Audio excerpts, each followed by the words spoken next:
विकासनगर में जनसंघर्ष मोर्चा अध्यक्ष एवं जीएमवीएम के पूर्व उपाध्यक्ष रघुनाथ सिंह नेगी ने पत्रकारों से वार्ता करते हुए कहा कि लगभग 7 से 8 साल पहले उत्तराखंड सरकार ने जब उमेश शर्मा को इंदिरापुरम गाजियाबाद स्थित आवास से गिरफ्तार किया था, उस समय शर्मा के आवास से भारी मात्रा में विदेशी मुद्रा, विदेशी शराब, लाखों रुपए की नकदी, इलेक्ट्रॉनिक गैजेट्स व अन्य वस्तुएं बरामद हुई थी, जिसकी सूचना इंदिरापुरम थाने में दाखिल की गई थी। उक्त मामले में विस्तृत रिपोर्ट एसएसपी देहरादून द्वारा उसी दिन एडीजी लॉ एंड ऑर्डर के माध्यम से नवंबर 2018 को शासन को प्रेषित की गई थी, जिसके परिणाम स्वरूप इस मामले में संज्ञान लेते हुए उत्तराखंड शासन के गृह विभाग ने नवंबर 2018 को निदेशालय एवं आयकर विभाग भारत सरकार को पूरे मामले की विस्तृत जांच कराने का आग्रह किया था, लेकिन भारत सरकार के दोनों विभागों की तरफ से कोई कार्रवाई नहीं की गई। उक्त के उपरांत गृह विभाग द्वारा दोनों विभागों को 3-3 अनुस्मारक भारत सरकार को प्रेषित किए गए, लेकिन कोई कार्रवाई आज तक नहीं की गई। मोर्चा अध्यक्ष नेगी द्वारा भी अप्रैल 2023 को इन दोनों विभागों से भी कार्रवाई का आग्रह किया गया था, लेकिन इन गैर जिम्मेदार विभागों को जनता की आवाज सुनाई ही नहीं देती। ऐसा प्रतीत होता है कि ये ईडी एवं इनकम टैक्स सिर्फ और सिर्फ विरोधियों पर दबाव डालने के लिए बनी है। जांच करने में इन दोनों विभागों की सांस क्यों फूल रही है? क्या इनको इनके आका का हुक्म नहीं मिला? इससे अंदाजा लगाया जा सकता है कि भारत सरकार के संस्थान कितने ईमानदार हैं। नेगी ने कहा कि इस प्रदेश का इससे बड़ा दुर्भाग्य क्या हो सकता है कि एक व्यक्ति जो 20-22 साल पहले दाने दाने को मोहताज था, आज तथा कथित तौर पर कैसे अरबों खरबे रुपये का साम्राज्य स्थापित कर दिया। इस साम्राज्य को खड़ा करने में लगभग 20 मुकदमे, जालसाजी, कूटरचित दस्तावेज तैयार कर, भूमि हड़पने, 420 डरा धमकाकर लोगों की संपत्ति हड़पने आदि के तहत दर्ज हुए ऐसे व्यक्ति के खिलाफ कार्रवाई न कर ईडी ने साफ कर दिया कि कार्रवाई तो सिर्फ विरोधियों के खिलाफ ही होगी। ये वही ईडी है जो विरोधियों को झूठे मामले में फंसाकर उनका शोषण करती है, लेकिन अपने चहेतों के मामले में इनको सांप सूंघ जाता है। मोर्चा शीघ्र ही ईडी आयकर विभाग को लपेटे में लेने को माननीय न्यायालय की शरण लेगा। पत्रकार वार्ता में दिलबाग सिंह व प्रवीण शर्मा पिन्नी मौजूद रहे।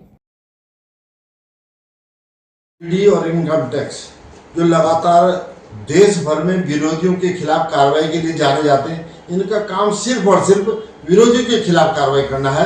अपने जो इनके चेहते हैं उनके खिलाफ कार्रवाई नहीं की। इसी प्रकार जो मामला है वर्ष 2018 का है और 2018 में खानपुर से विधायक उमेश कुमार के गाजियाबाद स्थित घर से बड़ी मात्रा में विदेशी मुद्रा, विदेशी शराब और इंडियन करेंसी, तमाम अन्य आपत्तिजनक चीजें बहुत बड़ी मात्रा में बरामद हुई थी। इंदिरापुरम थाने में गाजियाबाद में उसको वहां पर दाखिल किया गया था और उसके बाद इन तमाम मामलों का संज्ञान लेकर के जो गृह विभाग उत्तराखंड शासन का, उसने वर्ष 2018 में नवंबर में इनकम टैक्स जो डिपार्टमेंट उसका जांच का जो है वो, और दूसरा ईडी एनफोर्समेंट डायरेक्टरेट को पत्र प्रेषित किया था कि इस मामले में कार्रवाई करें, आग्रह किया। और उसके बाद लगातार जनसंघर्ष मोर्चा ने भी हमने अप्रैल 2023 में इन तमाम एजेंसियों से, भारत सरकार की जो एजेंसी, उनसे आग्रह किया था कि आप इसमें कार्रवाई करें, बहुत संगीन मामला है। आखिर विदेशी करेंसी इतनी बड़ी मात्रा में, तमाम ये जो चीजें मिल रही हैं इनकी जांच होनी चाहिए। तमाम जो ये इतना धन अर्जित क्या हुआ इसकी भी जांच होनी चाहिए। लेकिन उसके बाद 3-3 रिमाइंडर भेजने के बाद भी उत्तराखंड सरकार ने 3-3 रिमाइंडर भेज दिया दोनों को, इनकम टैक्स जो जांच करने वाली एजेंसी उसको और तमाम ईडी को, लेकिन आज तक कार्रवाई के नाम पे एक कदम भी आगे नहीं बढ़ पाई।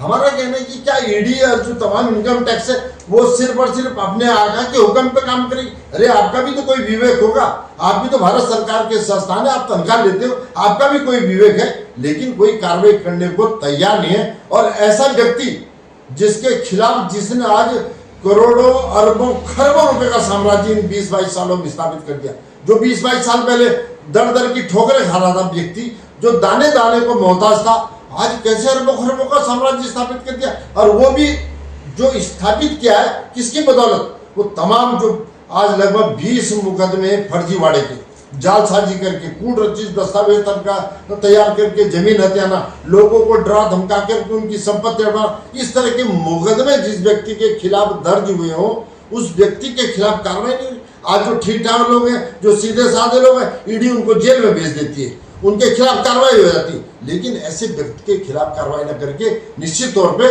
ये आप समझ सकते हैं, ये सिर्फ और सिर्फ ये जो संस्थान है ये एक तरह से अपने आकाओं के हाथ में खेलने का काम करते हैं।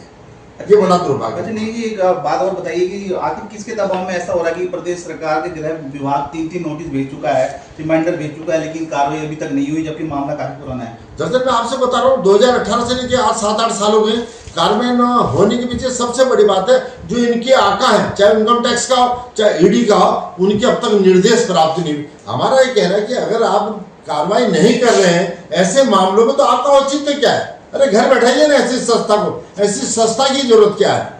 ये एक तरह से फिजूल खर्ची है, सिर्फ और सिर्फ लोगों पे, विरोधियों पे दबाव डालने का एक टूल है। इसलिए जनसंघर्ष मोर्चा इनको छोड़ेगा नहीं, बिल्कुल इनको लपेटे में लेने के लिए चाहे हमें बहुत जल्दी हम माननीय न्यायालय की शरण लेंगे, ईडी को भी और इनकम टैक्स को भी इनको हम कटघरे में खड़ा करेंगे।